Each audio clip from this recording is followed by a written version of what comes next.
আদেশ জারি করে রিক্সা বন্ধ করতে যাচ্ছেন।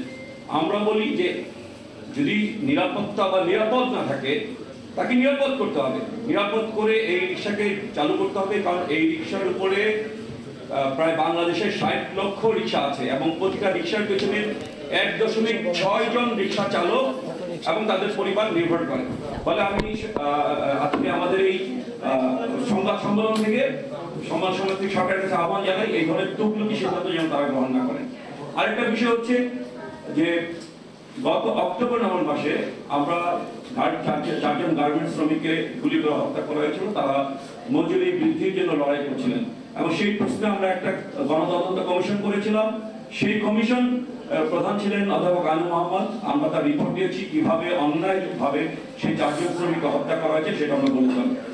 এই সরকারের আমলেও বকেয়া মজুরি চাইতে গিয়ে 3 জন শ্রমিক হত্যাকাণ্ডের শিকার হয়েছে।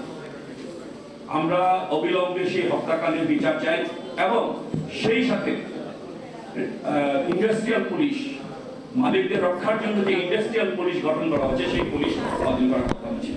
আরেকটা বিষয় বলে আমার বক্তব্য আমি শেষ করব, সেটা হচ্ছে বাংলাদেশের সবচেয়ে কম মজুরি প্রাপ্ত শ্রমিক হচ্ছেন চা শ্রমিক।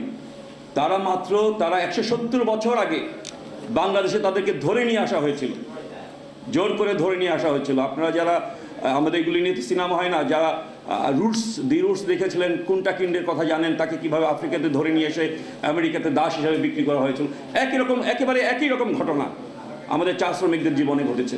সেই চা শ্রমিকদের মজুরি 170 বছরে বেড়ে 178 টাকা 50 পয়সা হয়েছে দৈনিক মজুরি। এটা একটা মানবেতর বিষয়। আমরা 500 টাকা ন্যূনতম মজুরি দাবি করছি। সেই সাথে গত কয়েকদিন ধরে একটা ঘটনা ঘটছে। সরকারের একটা কোম্পানি আছে, চায় company, NTC, national tea company. তার অধীনে 16টা বাগান আছে, বড় বড় বাগান। নাম শুনলে আপনারা বুঝতে পারেন যে কত বড় বড় বাগান। লাক্কাতুরা, পাত্রখোলা, তারপরে তেলিয়াপাড়া, যেখানে মুক্তিযুদ্ধের সময় প্রথম সেনাবাহিনীর সদর দপ্তর হয়েছিল, সে তেলিয়াপাড়া। এগুলো হচ্ছে এনটিসির কোম্পানি। সেইখানে গত 10 সপ্তাহ ধরে শ্রমিকরা মজুরি পাচ্ছে না। কেন পাচ্ছে না? কারণ এই এনটিসির চেয়ারম্যান করা হয়েছিল শেখ হাসিনার চাচা শেখ কবিরকে। শেখ কবির আবার রেড ক্রসেরও চেয়ারম্যান ছিলেন, অনেকগুলি প্রতিষ্ঠানের চেয়ারম্যান ছিলেন। তিনি আবার বিমা কোম্পানির যেই প্রতিষ্ঠান তারও চেয়ারম্যান ছিলেন। সব জায়গায় লুটপাট করে তিনি শেষ করে দিয়েছেন।